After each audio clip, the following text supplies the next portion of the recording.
ಎಲ್ರಿಗೂ ನಮಸ್ಕಾರ. ಗೃಹಲಕ್ಷ್ಮಿ 26ನೇ ಕಂತು 8,000 ಒಟ್ಟಿಗೆ ಜಮಾ. ಹೌದು, ಒಂದಿಷ್ಟು ಜನರಿಗೆ ಕ್ಯೂರಿಯಾಸಿಟಿ ಇದೆ, ಅಂದರೆ ಯಾರಿಗೆಲ್ಲ ಹಣ ಜಮೆ ಆಗುತ್ತೆ, ಏನು ಕತೆ ಅನ್ನುವಂಥದ್ದು ಒಂದಿಷ್ಟು ಜನರಿಗೆ ಕ್ಯೂರಿಯಾಸಿಟಿ ಇದೆ. ಈಗ ಏನು ಮಾಡಬೇಕು, ಇಲ್ಲಿ ಹಣವನ್ನು ಪಡ್ಕೊಳ್ಳುವಂಥದ್ದು ಹೇಗೆ, ಯಾರಿಗೆಲ್ಲ ಹಣ ಜಮೆ ಆಗಬೇಕು, ಯಾರಿಗೆಲ್ಲ ಹಣ ಬರುತ್ತೆ, ಯಾರಿಗೆಲ್ಲ ಹಣ ಬರೋದಿಲ್ಲ ಅನ್ನುವಂಥದ್ದು ನಾನು ನಿಮಗೆ ತಿಳಿಸ್ಕೊಡ್ತೀನಿ. ಇಲ್ಲಿ ಬನ್ನಿ ಇವತ್ತೊಂದು ವಿಡಿಯೋವನ್ನು ಶುರು ಮಾಡೋಣ ಸ್ನೇಹಿತರೆ. ಫಸ್ಟ್ ಆಫ್ ಆಲ್ ಇಲ್ಲಿ ಏನು ಮಾಡಬೇಕಪ್ಪ ಅಂತಂದ್ರೆ, ಒಂದು KYC NCPI ಮ್ಯಾಪಿಂಗ್ ಎಲ್ಲ ತುಂಬ ಇಂಪಾರ್ಟೆಂಟ್ ಆಗ್ತದೆ. ಹಾಗಾಗಿ KYC NCPI ಮ್ಯಾಪಿಂಗ್ ತುಂಬ ಇಂಪಾರ್ಟೆಂಟ್ ಅಂತಂದರೆ ಯಾವ ಲೆವೆಲಿಗೆ ಅಂತಂದರೆ ವೆರಿ ಇಂಪಾರ್ಟೆಂಟ್ ಆಗ್ತದೆ. ಹಾಗಾಗಿ ನಾನು ಹೇಳುವಂಥದ್ದಿಷ್ಟೇ, ನನ್ನ ಸಬ್ಸ್ಕ್ರೈಬರ್ಗಳಿಗೆ ಸರ್ಕಾರದ ವತಿಯಿಂದ ಮಹಿಳೆಯರಿಗೆ ಇಲ್ಲಿ ಬರ್ತಾ ಇರುವಂಥ ಭರ್ಜರಿ ಗುಡ್ ನ್ಯೂಸ್ ಏನಪ್ಪ ಅಂತಂದರೆ KYC NCPI ಮ್ಯಾಪಿಂಗ್ ಎಲ್ಲ ಮಾಡಲೇಬೇಕಾಗ್ತದೆ. ಹಾಗಾಗಿ ಅದನ್ನೆಲ್ಲ ಮಾಡ್ಕೊಳ್ಳಿ. ಆಧಾರ್ ಕಾರ್ಡ್ ಅಪ್ಡೇಟ್ ಆಗಿರ್ಬೋದು, ಪ್ಯಾನ್ ಕಾರ್ಡ್ ಅಪ್ಡೇಟ್ ಆಗಿರ್ಬೋದು, ಇದನ್ನು ಕೂಡ ಮಾಡ್ಕೊಳ್ಬೇಕಾಗ್ತದೆ. ಆ್ಯಂಡ್ ಅದನ್ನು ಕೂಡ ಮಾಡ್ಕೊಂಡಿಲ್ಲ ಅಂತಂದರೆ ನಿಮ್ಗೆ ಹಣ ಬರೋದಿಲ್ಲ. ಹಾಗಾಗಿ ಇದನ್ನು ಕೂಡ ಮಾಡ್ಕೊಳ್ಳಿ. ಆ್ಯಂಡ್ ತಲೆ ಕೆಡಿಸ್ಕೊಳ್ಳುವಂತಾಗತ್ತಿಲ್ಲ. ನಾನು ಆಲ್ರೆಡಿ ಹೇಳಿದೆ, ಈಗ ಏನು ಮಾಡಬೇಕಂತ ನಾನು ಆಲ್ರೆಡಿ ಹೇಳಿದೆ. ಹಾಗಾಗಿ ಎಲ್ಲರೂ ಕೂಡ ಅದೇ ರೀತಿ ಕೆಲಸವನ್ನು ಮಾಡ್ಕೊಳ್ಳಿ.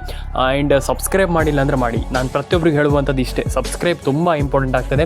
ಆ್ಯಂಡ್ ಕಮೆಂಟ್ ಬಾಕ್ಸಲ್ಲಿ ಬಂದು ಕಮೆಂಟ್ ಮಾಡಿ, ಎಲ್ಲರ ಅಕೌಂಟಿಗೆ ಹಣ ಜಮೆ ಆಗಲಿ. ಆ್ಯಂಡ್ ನಾವು ಹೇಳುವಂಥದ್ದು ಇಷ್ಟೇ, ನೀವೆಲ್ಲರೂ ಕೂಡ ಸಬ್ಸ್ಕ್ರೈಬ್ ಮಾಡ್ತೀರಾ ಅಂತಂದರೆ ಖಂಡಿತವಾಗ್ಲೂ ಪಕ್ಕಾ ಮಾಹಿತಿ ಸಿಗುತ್ತೆ. ಎಲ್ಲರ ಅಕೌಂಟಿಗೆ ಹಣ ಜಮೆ ಆಗುತ್ತೆ, ವರಿ ಮಾಡ್ಕೊಳ್ಳೋಂಥ ಅಗತ್ಯ ಇಲ್ಲ.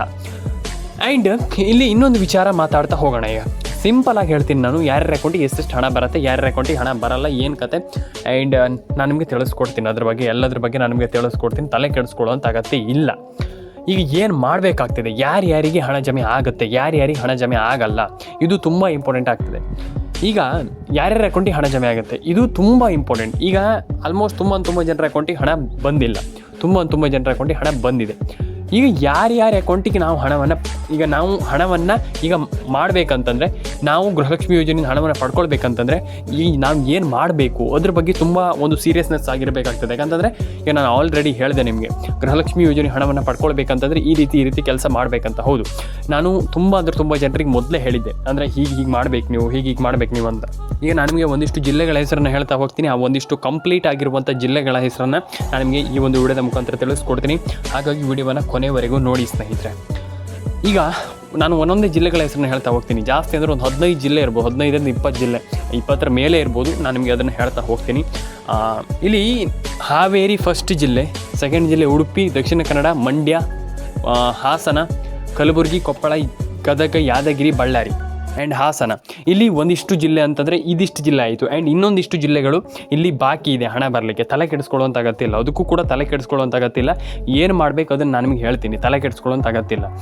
ಆ್ಯಂಡ್ ಇಲ್ಲಿ ನಾನು ಆಲ್ರೆಡಿ ಹೇಳಿದೆ ನಿಮಗೆ ಏನು ಮಾಡಬೇಕನ್ನುವಂಥದ್ರ ಬಗ್ಗೆ. ಆದರೆ ತುಂಬ ಜನ ಇಲ್ಲಿ ತಲೆ ಕೆಡಿಸ್ಕೊಂಡಿದ್ರು, ಅಯ್ಯೋ ನಮ್ಗೆ ಹಣ ಬಂದಿಲ್ವಲ್ಲ ಸರ್, ನಮ್ಗೆ ಹಣ ಬರಬೇಕಿತ್ತು ಸರ್, ನಮ್ಗೆ ಹಣ ಬಂದಿಲ್ವಲ್ಲ ಅಯ್ಯೋ ಅಂತ. ಆದರೆ ಆ ತಲೆ ಕೆಡಿಸ್ಕೊಳ್ಳೋಂಥ ಅಗತ್ಯ ಇಲ್ಲ. ನಾನು ಎಲ್ರಿಗೂ ಹೇಳ್ತಾ ಇದ್ದೀನಿ, ಕೇಳಿಸ್ಕೊಳ್ಳಿ. ರೇಷನ್ ಕಾರ್ಡ್ ಅಪ್ಡೇಟನ್ನು ಮಾಡಿ, ಆಧಾರ್ ಕಾರ್ಡ್ ಅಪ್ಡೇಟನ್ನು ಮಾಡ್ಕೊಳ್ಳಿ, ಆ್ಯಂಡ್ ಪ್ಯಾನ್ ಕಾರ್ಡ್ ಅಪ್ಡೇಟನ್ನು ಕೂಡ ಮಾಡ್ಕೊಳ್ಳಿ. ಸಿಂಪಲಾಗಿ ಹಣ ಬರುತ್ತೆ, ವರಿ ಮಾಡ್ಕೊಳ್ಳೋಂಥ ಅಗತ್ಯ ಇಲ್ಲ. ನಾನು ಪ್ರತಿಯೊಬ್ಬರಿಗೆ ಹೇಳಿದೆ, ಇದನ್ನು ಆಗಲೇ ಹೇಳಿದೆ ನಾನು ಎಲ್ರಿಗೂ ಕೂಡ. ತಲೆ ಕೆಡಿಸ್ಕೊಳ್ಳೋಂಥ ಅಗತ್ಯವೇ ಇಲ್ಲ. ಇಲ್ಲಿ ಯಾಕೆ ತಲೆ ಕೆಡಿಸ್ಕೊಳ್ತೀರಿ, ಎಲ್ಲರ ಅಕೌಂಟಿಗೆ ಹಣ ಜಮೆ ಆಗುತ್ತೆ. ಇಲ್ಲಿ ಲಕ್ಷ್ಮೀ ಹೆಬ್ಬಾಳ್ಕರ್ ಆಗಿರ್ಬೋದು, ಮತ್ತು ನಮ್ಮ ಸಿದ್ದರಾಮಯ್ಯ ಸರ್ ಆಗಿರ್ಬೋದು, ಎಲ್ಲರೂ ಕೂಡ ಹೇಳಿದರು ಹಣ ಜಮೆ ಆಗುತ್ತಂತ. ಡೆಫಿನೆಟಾಗಿ ಹಣ ಜಮೆ ಆಗಲಿ, ಎಲ್ಲರ ಅಕೌಂಟಿಗೆ ಹಣ ಬರಲಿ. ಏನು ಕಮೆಂಟ್ ಬಾಕ್ಸಲ್ಲಿ ಬಂದುಬಿಟ್ಟು ಕಮೆಂಟ್ ಮಾಡಿ. ನಾನು ಎಲ್ರಿಗೂ ಹೇಳುವಂಥದ್ದು ಇಷ್ಟೇ, ಸಬ್ಸ್ಕ್ರೈಬ್ ಮಾಡ್ಕೊಳ್ಳಿ ಸ್ನೇಹಿತರೆ. ಆ್ಯಂಡ್ ಇನ್ನೊಂದು ವಿಚಾರ, ತಲೆ ಕೆಡಿಸ್ಕೊಳ್ಳೋಂಥ ಅಗತ್ಯವೇ ಇಲ್ಲ. ಆ್ಯಂಡ್ ಕೇಳಿದರೆ ಎಲ್ಲರ ಅಕೌಂಟಿಗೆ ಹಣ ಬರುತ್ತೆ, ಎಲ್ರಿಗೂ ಹಣ ಜಮೆ ಆಗುತ್ತೆ. ನಾನು ಅದೇ ಹೇಳುವಂಥದ್ದು, ಎಲ್ಲದು ಒಳ್ಳೇದಾಗಲಿ, ಎಲ್ಲರ ಅಕೌಂಟಿಗೆ ಹಣ ಬರಲಿ, ಎಲ್ರಿಗೂ ಒಳ್ಳೇದಾಗಲಿ ಸ್ನೇಹಿತರೆ. ಕಮೆಂಟ್ ಮಾಡಿಲ್ಲ ಅಂದರೆ ದಯವಿಟ್ಟು ಕಮೆಂಟನ್ನು ಮಾಡ್ಕೊಳ್ಳಿ. ಸಬ್ಸ್ಕ್ರೈಬ್ ಮಾಡಿಲ್ಲ ಅಂದರೆ ದಯವಿಟ್ಟು ಸಬ್ಸ್ಕ್ರೈಬನ್ನು ಮಾಡ್ಕೊಳ್ಳಿ. ಇನ್ನೊಂದು ವಿಚಾರ ನಾನು ಹೇಳಿ ಎಂಡ್ ಮಾಡ್ತೀನಿ. ಸಿಂಪಲಾಗಿ ಹೇಳುವಂಥದ್ದು ಇಷ್ಟೇ, ನೀವು ಯಾವುದೇ ಒಂದು ಡಾಕ್ಯುಮೆಂಟ್ಸಲ್ಲಿ ಪ್ರಾಬ್ಲಮ್ ಅನ್ನುವಂಥದ್ದು ಇರಬಾರ್ದು, ಅದನ್ನು ಸಾಲ್ಟ್ ಔಟ್ ಮಾಡ್ಕೊಳ್ಳಿ. ಯಾಕಂತಂದರೆ ಈಗ ಪ್ರಾಬ್ಲಮ್ ಏನಾದರೂ ಇದ್ದರೆ ಏನಾಗುತ್ತೆ, ಸರ್ಕಾರಕ್ಕೆ ಫೈಂಡ್ ಔಟ್ ಮಾಡಲಿಕ್ಕೆ ಆಗೋದಿಲ್ಲ ನಿಮ್ಮನ್ನು. ಫೈಂಡ್ ಔಟ್ ಅಂತಂದರೆ, ಈಗ ನಾನು ಸಿಂಪಲ್ಲಾಗಿ ನಿಮ್ಮನ್ನೀಗ ಹುಡ್ಕ್ಲಿಕ್ಕೆ ಹೋಗ್ತೀನಿ ಅಂತ ಇಟ್ಕೊಳ್ಳಿ. ಈಗ ನಾನೇ ಸರ್ಕಾರದಿಂದ ಹಣ ಹಾಕುವಂಥದ್ದಂತ ನೀವು ಒಂದು ಸ್ವಲ್ಪ ನೆನೆಸ್ಕೊಳ್ಳಿ. ಈಗ ನಾನೇ ಸರ್ಕಾರದಿಂದ ಹಣ ಹಾಕುವಂಥದ್ದು ಅಂದರೆ, ಈಗ ನಾ ಸರ್ಕಾರದಿಂದ ಹಣ ಹಾಕೋದಂತಂದ್ರ ಮೇಲೆ ನಾನೇನು ಮಾಡ್ತೀನಿ, ಈಗ ಇವರು ಅಂತ ನಿಮ್ಮನ್ನು ಹೋಗುವಾಗ ನೀವು ಸಿಗಲ್ಲ ಅಲ್ಲಿ. ಈಗ ಸರ್ಕಾರ ಹುಡುಕುವಾಗ ನಿಮ್ಮ ಒಂದು ಪ್ರೊಫೈಲ್ ಸಿಗಲ್ಲ. ಹಾಗಾಗಿ ನಿಮಗೆ ಹಣ ಜಮೆ ಆಗಲ್ಲ. ನಾನು ಅದೇ ಹೇಳ್ತಾ ಇರುವಂಥದ್ದು, ನಾನು ಎಕ್ಸ್ಪ್ಲೈನ್ ಮಾಡಿದೆ, ನಿಮಗೆ ತಿಳಿಯುತ್ತಂತ ನಾನು ಅಂದ್ಕೊಂಡಿದ್ದೀನಿ. ಆ ರೀತಿ ಇರುವಾಗ ಸರ್ಕಾರದಲ್ಲಿರುವವರಿಗೆ ಗೊತ್ತಾಗಲ್ಲ, ಅಂದರೆ ಸರ್ಕಾರದ ಅಧಿಕಾರಿಗಳಿಗೆ ಗೊತ್ತಾಗಲ್ಲ ನೀವು ಅರ್ಜಿ ಹಾಕಿದ್ದೀರಂತ. ಹಾಗಾಗಿ ದಯವಿಟ್ಟು ಅದನ್ನು ಸ್ಟಾಪ್ ಮಾಡಿ, ಏನಾದರೂ ಪ್ರಾಬ್ಲಮ್ ಇದ್ದರೆ ಸರಿ ಮಾಡ್ಕೊಳ್ಳಿ ಅಂತ ಹೇಳ್ತಾ ಎಲ್ರಿಗೂ ಒಳ್ಳೆಯದಾಗಲಿ. ಆ್ಯಂಡ್ ಇನ್ನೊಂದು ವಿಚಾರ, ಆಲ್ಮೋಸ್ಟ್ ನಮ್ಗೆ ಹಣ ಬಂದಿಲ್ಲ ಅನ್ನುವಂಥದ್ದು ಅದೇ ನಾನು ಹೇಳ್ತಾ ಇರುವಂಥದ್ದು. ಎಲ್ಲರೂ ಕೂಡ ಹಣವನ್ನು ಪಡ್ಕೊಳ್ಳಿ, ಎಲ್ಲರ ಅಕೌಂಟಿಗೆ ಹಣ ಬರಲಿ. And first ration card update ಆಗಿರ್ಬೋದು, ಆಧಾರ್ ಕಾರ್ಡ್ ಅಪ್ಡೇಟ್, ಈ ರೀತಿ ಅಪ್ಡೇಟ್ಗಳನ್ನೆಲ್ಲ ಮಾಡ್ಕೊಳ್ಳಿ. ಎಲ್ರಿಗೂ ಒಳ್ಳೇದಾಗಲಿ ಅಂತ ನಾನು ಹೇಳಲಿಕ್ಕೆ ಇಷ್ಟಪಡ್ತೇನೆ. ಆ್ಯಂಡ್ ಕಂಪ್ಲೀಟಾಗಿ ಎಲ್ಲರ ಅಕೌಂಟಿಗೆ ಹಣ ಬರಲಿ, ಎಲ್ರಿಗೂ ಒಳ್ಳೇದಾಗಲಿ. And like share and comment ಮಾಡಿಲ್ಲ ದಯವಿಟ್ಟು ಮಾಡ್ಕೊಳ್ಳಿ. ಸಿಗೋಣ ಸ್ನೇಹಿತರೆ. ಆ್ಯಂಡ್ ಇನ್ನೊಂದು ವಿಚಾರ ಏನಪ್ಪ ಅಂತಂದರೆ, ಕಮೆಂಟ್ ಮಾಡಿಲ್ಲ ದಯವಿಟ್ಟು ಕಮೆಂಟ್ ಸೆಕ್ಷನಲ್ಲಿ ಬಂದುಬಿಟ್ಟು ಕಮೆಂಟ್ ಮಾಡಿ, ನಿಮ್ಮ ಅನಿಸಿಕೆ ಏನಿದೆ ಅದನ್ನು ತಿಳಿಸ್ಕೊಡಿ. ಆ್ಯಂಡ್ ರೇಷನ್ ಕಾರ್ಡ್ ಅಪ್ಡೇಟ್ ಆಗಿರ್ಬೋದು, ಈ ರೀತಿ ಅಪ್ಡೇಟ್ಗಳನ್ನ ಎಲ್ಲದನ್ನು ಕೂಡ ಮಾಡ್ಕೊಳ್ಳಿ. ಎಲ್ಲರ ಅಕೌಂಟಿಗೆ ಹಣ ಜಮೆ ಆಗಲಿ, ಎಲ್ರಿಗೂ ಹಣ ಬರಲಿ ಅಂತ ಕೇಳ್ಕೊಳ್ತಾ, ದಯವಿಟ್ಟು ಲೈಕ್ ಶೇರ್ ಆ್ಯಂಡ್ ಕಮೆಂಟನ್ನು ಮಾಡಿಲ್ಲ ಅಂದರೆ ಮಾಡ್ಕೊಳ್ಳಿ ಸ್ನೇಹಿತರೆ, ಎಲ್ರಿಗೂ ಒಳ್ಳೆಯದಾಗಲಿ. ಆ್ಯಂಡ್ ನಾನು ಆಲ್ಮೋಸ್ಟ್ ಹೇಳುವಂಥದ್ದಿಷ್ಟೇ, ಪೆನ್ಷನ್ ಹಣನೂ ಕೂಡ ಇಲ್ಲಿ ಜಮೆ ಆಗಲಿಕ್ಕೆ ಶುರು ಆಗಿದೆ. ಯಾರ್ಯಾರ ಅಕೌಂಟಿಗೆ ಪೆನ್ಷನ್ ಹಣ ಬಂದಿದೆ ದಯವಿಟ್ಟು ಒಂದು ಬಾರಿ ಕಮೆಂಟ್ ಮಾಡಿ ತಿಳಿಸಿ. ಆ್ಯಂಡ್ ಡೆಫಿನೆಟಾಗಿ ಎಲ್ರಿಗೂ ಹಣ ಜಮೆ ಆಗುತ್ತೆ ಅಂತ ಹೇಳ್ತಾ, ಎಲ್ರಿಗೂ ಆಲ್ಮೋಸ್ಟ್ ಒಳ್ಳೆಯದಾಗಲಿ ಅಂತ ಹೇಳ್ತಾ, ಆ್ಯಂಡ್ ಲೈಕ್ ಮಾಡಿಲ್ಲ ಅಂದರೆ ದಯವಿಟ್ಟು ಲೈಕ್ ಮಾಡ್ಕೊಳ್ಳಿ, ಶೇರ್ ಮಾಡಿಲ್ಲ ಅಂದರೆ ದಯವಿಟ್ಟು ಶೇರ್ ಮಾಡ್ಕೊಳ್ಳಿ, ಸಬ್ಸ್ಕ್ರೈಬ್ ಮಾಡಿಲ್ಲ ಅಂದರೆ ದಯವಿಟ್ಟು ಸಬ್ಸ್ಕ್ರೈಬನ್ನು ಮಾಡ್ಕೊಳ್ಳಿ ಸ್ನೇಹಿತರೆ. ದಯವಿಟ್ಟು ಕಮೆಂಟ್ ಸೆಕ್ಷನಲ್ಲಿ ಬಂದುಬಿಟ್ಟು ಕಮೆಂಟನ್ನು ಮಾಡಿ. ಆಶಾ ಅಪ್ಡೇಟ್ಸ್ ಕನ್ನಡ ಯೂಟ್ಯೂಬ್ ಚಾನಲ್ಗೆ ದಯವಿಟ್ಟು ನಾನು ಹೇಳ್ತಾ ಇರೋವಂಥದ್ದಿಷ್ಟೇ, ದಯವಿಟ್ಟು ಸಬ್ಸ್ಕ್ರೈಬ್ ಮಾಡಿಲ್ಲ ಅಂತ ದಯವಿಟ್ಟು ಸಬ್ಸ್ಕ್ರೈಬ್ ಮಾಡ್ಕೊಳ್ಳಿ, ಕಮೆಂಟ್ ಮಾಡಿಲ್ಲ ಅಂತ ದಯವಿಟ್ಟು ಕಮೆಂಟ್ ಮಾಡ್ಕೊಳ್ಳಿ. ಆ್ಯಂಡ್ ಎಲ್ಲರ ಅಕೌಂಟಿಗೆ ಹಣ ಜಮೆ ಆಗಲಿ ಅಂತ ಹೇಳ್ತಾ, ಎಲ್ರಿಗೂ ಒಳ್ಳೆಯದಾಗಲಿ ಅಂತ ಹೇಳ್ತಾ ಸ್ನೇಹಿತರೆ, ಸಿಗೋಣ ಮುಂದಿನ ವಿಡಿಯೋದಲ್ಲಿ. ದಯವಿಟ್ಟು ಇದೇ ರೀತಿ ಅಪ್ಡೇಟ್ಗಳು ಬೇಕಂತಂದು ದಯವಿಟ್ಟು ಸಬ್ಸ್ಕ್ರೈಬ್ ಮಾಡ್ಕೊಳ್ಳಿ ಸ್ನೇಹಿತರೆ. ಅದೇ ರೀತಿ ಕಮೆಂಟ್ ಮಾಡೋದನ್ನು ದಯವಿಟ್ಟು ಯಾರು ಕೂಡ ಮರಿಲಿಕ್ಕೆ ಹೋಗಬೇಡಿ ಸ್ನೇಹಿತರೆ ಅಂತ ಹೇಳ್ತಾ, ಸಿಗೋಣ ಸ್ನೇಹಿತರೆ. ಈಗ ಏನು ಮಾಡಬೇಕಪ್ಪ ಅಂತಂದರೆ, ಒಂದಿಷ್ಟು ಜನರಿಗೆ ಕ್ಯೂರಿಯಾಸಿಟಿ ಇದೆ, ಅಂದರೆ ಹಣ ಜಮೆ ಆಗಿಲ್ಲ, ನಮ್ಗೆ ಹಣ ಬಂದಿಲ್ವಲ್ಲ ಅನ್ನುವಂಥದ್ದು ಒಂದು ಸಣ್ಣ ಕ್ಯೂರಿಯಾಸಿಟಿ ಇತ್ತು. ಅಂದರೆ ಒಂದಿಷ್ಟು ಜನರಿಗೆ ಹಣ ಜಮೆ ಆಗಿಲ್ಲಲ್ಲ ಅಂತ. ಈಗ ನಾನು ನಿಮ್ಗೆ ತಿಳಿಸ್ಕೊಡ್ತೀನಿ ಯಾರಿಗೆ ಯಾವಾಗ ಹಣ ಬರುತ್ತೆ. ಅಂದರೆ ಒಂದಿಷ್ಟು ಜನರಿಗೆ ಹಣ ಬಂದಿರಲಿಲ್ಲ, ಅಂದರೆ ಹಣ ಜಮೆ ಆಗಿರಲಿಲ್ಲ ಅಂದರೆ ಏನು ಮಾಡಬೇಕು, ಆ ಹಣವನ್ನು ಜಮೆ ಆಗಬೇಕಂತಂದರೆ ನಾವು ಏನು ಮಾಡಬೇಕು ಅನ್ನುವಂಥದ್ರ ಬಗ್ಗೆ ನಾವು ತಿಳ್ಕೊಳ್ಬೇಕಾಗ್ತದೆ. ಈಗ ಹಣ ಜಮೆ ಆಗಿಲ್ಲ, ನಾವು ಹಿಂಗೆ ಮಾಡಬೇಕು, ಹಣ ಜಮೆ ಆಗಿಲ್ಲ ನಾವು ಹಿಂಗೆ ಮಾಡಬೇಕು ಅಂದರೆ ಇದನ್ನು ತುಂಬ ಇಂಪಾರ್ಟೆಂಟ್ ಆಗುತ್ತೆ. ಯಾಕಂತಂದರೆ ಹಣ ಜಮೆ ಆಗಿಲ್ಲ ಅಂದ ತಕ್ಷಣ ತಲೆ ಕೆಡಿಸ್ಕೊಳ್ಳುವಂಥ ಅಗತ್ಯ ಇಲ್ಲ. ನಾವು ಏನು ಮಾಡಬೇಕು ಅದನ್ನು ಕಂಪ್ಲೀಟಾಗಿ ಮಾಡಲೇಬೇಕಾಗ್ತದೆ. ನಾನು ಪ್ರತಿಯೊಬ್ಬರಿಗೆ ಹೇಳಿದ್ದೀನಿ ಇದನ್ನು, ಹಣ ಜಮೆ ಆಗಬೇಕಂತಂದ್ರೆ ನಾವು ಏನು ಮಾಡಬೇಕು ಅನ್ನುವಂಥದ್ದು. ಲಿಟ್ರಲಿ ಹೇಳ್ತೀನಿ ಕೇಳಿಸ್ಕೊಳ್ಳಿ, ಯಾರೂ ಕೂಡ ತಲೆ ಕೆಡಿಸ್ಕೊಳ್ಳುವಂಥ ಅಗತ್ಯ ಇಲ್ಲ, ವರಿ ಮಾಡ್ಕೊಳ್ಳುವಂಥ ಅಗತ್ಯ ಇಲ್ಲ. ಈ ಒಂದು ವಿಡಿಯೋದ ಮುಖಾಂತರ ಕಂಪ್ಲೀಟ್ ಆಗಿರುವಂಥ ಮಾಹಿತಿ ಸಿಗುತ್ತೆ. ಬನ್ನಿ ಇವತ್ತೊಂದು ವಿಡಿಯೋವನ್ನು ಶುರು ಮಾಡೋಣ. ಒಂದಿಷ್ಟು ಜನರಿಗೆ ಹಣ ಜಮೆ ಆಗಿಲ್ಲ, ತಲೆ ಕೆಡಿಸ್ಕೊಳ್ಳುವಂಥ ಅಗತ್ಯ ಇಲ್ಲ.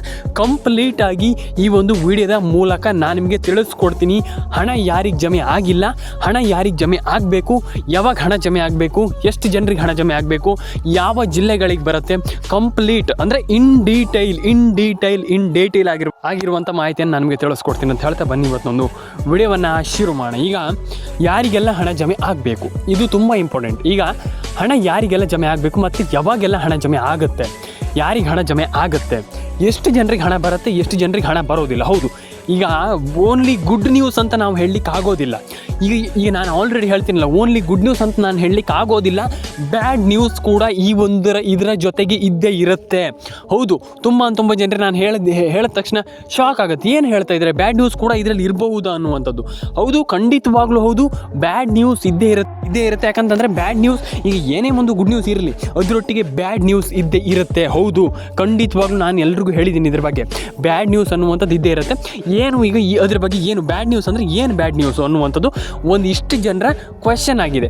ಈಗ ಏನು ಬ್ಯಾಡ್ ನ್ಯೂಸ್ ಅದ್ರ ಬಗ್ಗೆ ನಾನು ನಿಮಗೆ ಸ್ವಲ್ಪ ತಿಳಿಸ್ಕೊಡ್ತಾ ಹೋಗ್ತೀನಿ. ಬನ್ನಿ ಇವತ್ತೊಂದು ವಿಡಿಯೋವನ್ನು ಶುರು ಮಾಡೋಣ. ಈಗ ಒಂದಿಷ್ಟು ಜಿಲ್ಲೆಗಳಿಗೆ ಹಣ ಬರುತ್ತೆ, ಆ ಒಂದಿಷ್ಟು ಜಿಲ್ಲೆಗಳ ಹೆಸರನ್ನ ಹೇಳ್ತಾ ಹೋಗ್ತೀನಿ. ಆ ಒಂದಿಷ್ಟು ಜಿಲ್ಲೆಗಳು ಯಾವ್ಯಾವ್ದು ಅನ್ನೋದಕ್ಕಿಂತ ಮುಂಚೆ ಏನು ಇದನ್ನು ಈಗ ನಿಮ್ಗೆ ಹಣ ಜಮೆ ಯಾವಾಗ ಆಗುತ್ತೆ ಇದ್ರ ಬಗ್ಗೆ ಒಂದಿಷ್ಟು ಮಾತಾಡ್ತಾ ಹೋಗೋಣ. ತುಂಬ ಜನರಿಗೆ ಒಂದಿಷ್ಟು ಜನರಿಗೆ ಹಣ ಜಮೆ ಆಗಲ್ಲ, ತಲೆ ಕೆಡಿಸ್ಕೊಳ್ಳೋಂಥ ಅಗತ್ಯ ಇಲ್ಲ. ಕಂಪ್ಲೀಟಾಗಿ ನನಗೆ ತಿಳಿಸ್ಕೊಡ್ತೀನಿ ಯಾರಿಗೆ ಹಣ ಜಮೆ ಆಗುತ್ತೆ ಅನ್ನುವಂಥದ್ದು. ರೇಷನ್ ಕಾರ್ಡ್ ಅಪ್ಡೇಟ್ ಆಗಿಲ್ಲ, ಪ್ಯಾನ್ ಕಾರ್ಡ್ ಅಪ್ಡೇಟ್ ಆಗಿಲ್ಲ, ಆಧಾರ್ ಕಾರ್ಡ್ ಅಪ್ಡೇಟ್ ಆಗಿಲ್ಲ, ತಲೆನೇ ಕೆಡಿಸ್ಕೊಳ್ಳಿಕ್ಕೆ ಹೋಗಬೇಡಿ. ನಾನು ಹೇಳ್ತೀನಲ್ಲ ಯಾವಾಗ ಹಣ ಜಮೆ ಆಗುತ್ತೆ, ಯಾರಿಗೆ ಹಣ ಜಮೆ ಆಗುತ್ತೆ, ಬನ್ನಿ ಮಾತಾಡೋಣ ಸ್ನೇಹಿತರೆ. ಆ್ಯಂಡ್ ಇನ್ನೊಂದು ವಿಚಾರ ನಾನು ಹೇಳ್ತಿಲ್ಲ ಸ್ನೇಹಿತರೆ, ಆಲ್ಮೋಸ್ಟ್ ಎಲ್ರಿಗೂ ಹೇಳಿದ್ದೀನಿ ನಾನು ಇದ್ರ ಬಗ್ಗೆ ಆಲ್ರೆಡಿ ತುಂಬ ಜನರಿಗೆ ತಿಳಿಸ್ಕೊಟ್ಟಿದ್ದೀನಿ. ಆದರೂ ಕೂಡ ಕೆಲವರು ನಂಬಿಲ್ಲ. ಆ್ಯಂಡ್ ಕೆಲವರು ಅಂದರೆ ನಮ್ಗೆ ಹಣ ಜಮೆ ಆಗಿಲ್ಲ ಸರ್, ನಮ್ಗೆ ಹಣ ಜಮೆ ಆಗಬೇಕಿದೆ ಅನ್ನುವಂಥದ್ದನ್ನು ಹೇಳ್ತಾ ಇದ್ದಾರೆ. ಓಕೆ ಸರಿ, ನಾನು ಅದೇ ರೀತಿ ನಾನು ಹೇಳ್ತೀನಿ. ಆದರೆ ನೀವು ಏನು ಮಾಡಬೇಕಪ್ಪ ಅಂತಂದರೆ, ಒಂದು ಪ್ಯಾನ್ ಕಾರ್ಡ್ ಅಪ್ಡೇಟನ್ನು ಮಾಡಿ, ಒಂದು ಆಧಾರ್ ಕಾರ್ಡ್ ಅಪ್ಡೇಟನ್ನು ಮಾಡಿ, ಒಂದು ರೇಷನ್ ಕಾರ್ಡ್ ಅಪ್ಡೇಟನ್ನು ಮಾಡಿ. ಆ್ಯಂಡ್ ಇನ್ನೊಂದು ನಿಮ್ಮ ಒಂದು ರೇಷನ್ ಕಾರ್ಡ್ ಅಪ್ಡೇಟ್ ತುಂಬ ಇಂಪಾರ್ಟೆಂಟ್, ನಾನು ಆಗಲೇ ಹೇಳಿದೆ. ಆದರೆ Aadhaar card, PAN card, ration card ಏನೇ ಅಪ್ಡೇಟನ್ನು ಕೂಡ ಮಾಡಿ. ಆದರೆ ನಿಮ್ಮ ಒಂದು ಮೊಬೈಲ್ ನಂಬರ್ ತುಂಬ ಇಂಪಾರ್ಟೆಂಟ್.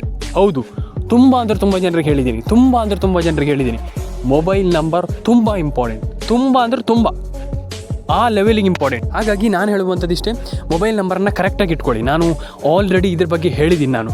ಹಾಗಾಗಿ ಮೊಬೈಲ್ ನಂಬರನ್ನ ಕರೆಕ್ಟಾಗಿ ಇಟ್ಕೊಳ್ಳಿ. ಆ್ಯಂಡ್ ರೇಷನ್ ಕಾರ್ಡ್ ಅಪ್ಡೇಟ್ ತುಂಬ ಇಂಪಾರ್ಟೆಂಟ್. ರೇಷನ್ ಕಾರ್ಡ್ ಅಪ್ಡೇಟನ್ನು ಈ ಒಂದು ಯೋಜನೆಯಲ್ಲಿ ಮಾಡಿಕೊಳ್ಳುವಂಥದ್ದು ಸದ್ಯದ ಮಟ್ಟಿಗೆ ನಾನು ಮುಂದೆ ಹೇಳಲಿಕ್ಕೆ ಹೋಗೋದಿಲ್ಲ, ಹಿಂದೆನೂ ಬರೋದಿಲ್ಲ. ಸದ್ಯದ ಎಟ್ ಪ್ರೆಸೆಂಟ್ನಲ್ಲಿ ನಾನು ಹೇಳಲಿಕ್ಕೆ ಇಷ್ಟಪಡ್ತೇನೆ. ಇಲ್ಲಿ ಯಾರಿಗೆಲ್ಲ ಹಣ ಜಮೆ ಆಗಿಲ್ಲ ಅನ್ನುವಂಥದ್ದಾದರೆ ತಲೆ ಕೆಡಿಸ್ಕೊಳ್ಳೋಂಥ ಅಗತ್ಯ. ಎಟ್ ಪ್ರೆಸೆಂಟಲ್ಲಿ ಈಗ ರೇಷನ್ ಕಾರ್ಡ್ ಅಪ್ಡೇಟ್ ಆಗಿಲ್ಲ, ಪಾನ್ ಕಾರ್ಡ್ ಅಪ್ಡೇಟ್ ಆಗಿಲ್ಲ, ತಲೆ ಕೆಡಿಸ್ಕೊಳ್ಳೋಂಥ ಅಗತ್ಯ. ನಾನು ಎಲ್ರಿಗೂ ಹೇಳ್ತೀನಿ, ಕೇಳಿಸ್ಕೊಳ್ಳಿ, ತಲೆ ಕೆಡಿಸಿಕೊಳ್ಳುವಂಥ ಅಗತ್ಯತೆ ಇಲ್ಲ. ಹೌದು, ಯಾಕಂತಂದರೆ ನೀವು ವರಿ ಮಾಡ್ಕೊಳ್ಳುವಂಥ ಅಗತ್ಯ ಕೂಡ ಇಲ್ಲ. ಆ್ಯಂಡ್ ನೀವು ಏನು ಮಾಡಬೇಕಪ್ಪ ಅಂತಂದರೆ, ಫಸ್ಟ್ ಆಫ್ ಆಲ್ ಒಂದು ರೇಷನ್ ಕಾರ್ಡ್ ಅಪ್ಡೇಟನ್ನು ಮಾಡ್ಕೊಳ್ಳಿ, ಪ್ಯಾನ್ ಕಾರ್ಡ್ ಅಪ್ಡೇಟನ್ನು ಮಾಡ್ಕೊಳ್ಳಿ, ಆಧಾರ್ ಕಾರ್ಡ್ ಅಪ್ಡೇಟನ್ನು ಮಾಡ್ಕೊಳ್ಳಿ. ಡೆಫಿನೆಟಾಗಿ ಸಾಕು ಇಷ್ಟು. ಆ್ಯಂಡ್ ನಾನು ಹೇಳುವಂಥದ್ದು ಇಷ್ಟೇ, ಎಲ್ಲರ ಅಕೌಂಟಿಗೆ ಹಣ ಜಮೆ ಆಗುತ್ತೆ. ಆ್ಯಂಡ್ ನಾನು ಹೇಳುವಂಥದ್ದು ಇಷ್ಟೇ, ಸಿಂಪಲಾಗಿ ಹೇಳುವಂಥದ್ದು, ನಿಮ್ಮೊಂದು ಮೊಬೈಲ್ ನಂಬರ್ನು ಕೂಡ ಕರೆಕ್ಟಾಗಿ ಇಟ್ಕೊಳ್ಳಿ. ಆ್ಯಂಡ್ ನಿಮ್ಮೆಲ್ಲರ ಅಕೌಂಟಿಗೆ ಹಣ ಜಮೆ ಆಗಲಿ ಅಂತ ಕೇಳ್ಕೊಳ್ತೀನಿ. ಆ್ಯಂಡ್ ನಾನು ಹೇಳುವಂಥದ್ದು ಇನ್ನು ಒಂದು ಸಣ್ಣ ಪಾಠನ ಹೇಳಲಿಕ್ಕೆ ಇಷ್ಟಪಡ್ತೇನೆ. ಆ ಪಾಠನ ಹೇಳಿ ಮುಗಿಸ್ತೇನೆ ಈ ಒಂದು ವಿಡಿಯೋ. ಆದರೆ ಇಲ್ಲಿ ಇನ್ನು ಒಂದು ಸಣ್ಣ ಒಂದು ಟ್ರಿಕ್ಸ್ ಹೇಳ್ತೀನಿ, ನಾನು ಏನು ಮಾಡಬಹುದು ಅನ್ನುವಂಥದ್ರ ಬಗ್ಗೆ ಹೇಳ್ತೀನಿ. ಈಗ ನೀವು ಏನು ಮಾಡಬೇಕು ಅಲ್ವಾ, ಈಗ ನೀವು ಏನು ಮಾಡಬೇಕನ್ನುವಂಥದ್ರ ಬಗ್ಗೆ ಸ್ವಲ್ಪ ತಿಳ್ಕೊಳ್ಳುವಂಥದ್ದು ತುಂಬ ಮುಖ್ಯ ಆಗುವಂಥದ್ದು ಸದ್ಯದ ಪರಿಸ್ಥಿತಿಯಲ್ಲಿ. ಹೌದು, ಈಗ ಒಂದಿಷ್ಟು ಜನರಿಗೆ ಹಣ ಜಮೆ ಆಗಿಲ್ಲ, ಒಂದಿಷ್ಟು ಜನರಿಗೆ ಹಣ ಜಮೆ ಆಗಿದೆ, ಒಂದಿಷ್ಟು ಜನರಿಗೆ ಹಣ ಜಮೆ ಆಗಬೇಕಿದೆ. ಅದರ ಒಟ್ಟಿಗೆ ಈಗ ನಿಮಗೆ ಎಲ್ರಿಗೂ ಹಣ ಜಮೆ ಆಗಬೇಕು, ಬೇಗ ಹಣ ಜಮೆ ಆಗಬೇಕು. ಹಣ ಜಮೆ ಆಗಿಲ್ಲ ಅಂತಂದರೆ ನಿಮ್ಗೆ ಬೇಜಾರಾಗುತ್ತೆ, ಸಿಟ್ಟು ಬರುತ್ತೆ. ಓಕೆ, ಸರಿ, ಯಾರಿಗೆ ಹಣ ಜಮೆ ಬರಬೇಕು, ಯಾರಿಗೆ ಹಣ ಜಮೆ ಆಗಬೇಕು, ಯಾರ ಅಕೌಂಟಿಗೆ ಹಣ ಬರಬೇಕು ಅನ್ನುವಂಥದ್ದು ತುಂಬ ಜನರು, ಅಂದರೆ ತುಂಬ ಜನ ಹೇಳ್ತಾ ಇದ್ದರೆ ನಮಗೆ ಗೊತ್ತಾಗ್ತಾ ಇಲ್ಲ, ನಮ್ಗೆ ಹಣ ಜಮೆ ಆಗಿಲ್ವಲ್ಲ ಅನ್ನುವಂಥದ್ದು. ಈಗ ಯಾವಾಗ ಹಣ ಜಮೆ ಆಗಬೇಕು, ಇದು ತುಂಬ ಇಂಪಾರ್ಟೆಂಟ್. ಈಗ ನಾನು ಹೇಳ್ತೀನಿ, ಕೇಳಿಸ್ಕೊಳ್ಳಿ. ಯಾವಾಗ ಹಣ ಜಮೆ ಆಗಬೇಕು, ಯಾರಿಗೆ ಹಣ ಜಮೆ ಆಗಬೇಕು, ನಾನು ನಿಮಗೆ ಕಂಪ್ಲೀಟಾಗಿ ತಿಳಿಸ್ಕೊಡ್ತೀನಿ. ಆದರೆ ಅದಕ್ಕಿಂತ ಮುಂಚೆ ಗೃಹಲಕ್ಷ್ಮಿ ಯೋಜನೆ ಅಪ್ಡೇಟನ್ನು ಮಾಡಿಲ್ಲ ಅಂದರೆ ಮಾಡಿ. ಒಂದು NCPI ಮ್ಯಾಪಿಂಗ್, ಒಂದು ರೇಷನ್ ಕಾರ್ಡ್ ಅಪ್ಡೇಟ್, ಒಂದು PAN card update, Aadhaar card update, mobile number, ಅದನ್ನು ಎಲ್ಲದನ್ನು ಕೂಡ ಕರೆಕ್ಟಾಗಿ ಇಟ್ಕೊಳ್ಳಿ. ತುಂಬ ಜನರಿಗೆ ನಾನು ಹೇಳ್ತಾ ಇದ್ದೀನಿ, ಇದರ ಬಗ್ಗೆ ಮತ್ತೊಮ್ಮೆ ಹೇಳಲಿಕ್ಕೆ ನಾನು ಬಯಸೋದಿಲ್ಲ. ಯಾಕಂತಂದ್ರೆ ತುಂಬ ಜನರಿಗೆ ಹಣ ಜಮೆ ಆಗಿಲ್ಲ. ಆದರೆ ಈ ರೀತಿ ಅಪ್ಡೇಟ್ಗಳನ್ನು ಮಾಡ್ಕೊಳ್ಳಿ. ಹೌದು, ತುಂಬ ಜನರಿಗೆ ಹೇಳಿದ್ದೀನಿ, ಇನ್ನೂ ಕೂಡ ಹೇಳ್ತಾ ಇದ್ದೀನಿ. ಪ್ಯಾನ್ ಕಾರ್ಡ್ ಅಪ್ಡೇಟನ್ನು ಮಾಡ್ಕೊಳ್ಳಿ, ಆಧಾರ್ ಕಾರ್ಡ್ ಅಪ್ಡೇಟನ್ನು ಮಾಡ್ಕೊಳ್ಳಿ, ಮೊಬೈಲ್ ನಂಬರನ್ನ ಕರೆಕ್ಟಾಗಿ ಇಟ್ಕೊಳ್ಳಿ. ಎಸ್, ಆಯಿತು, ಸಾಕು, ನಾನು ಇಷ್ಟೇ ಅಂದ್ಕೊಂಡಿದ್ದೆ, ಇಷ್ಟೇ ಆಯಿತು. ಓಕೆ. ಆ್ಯಂಡ್ ಇನ್ನೊಂದು ವಿಚಾರ,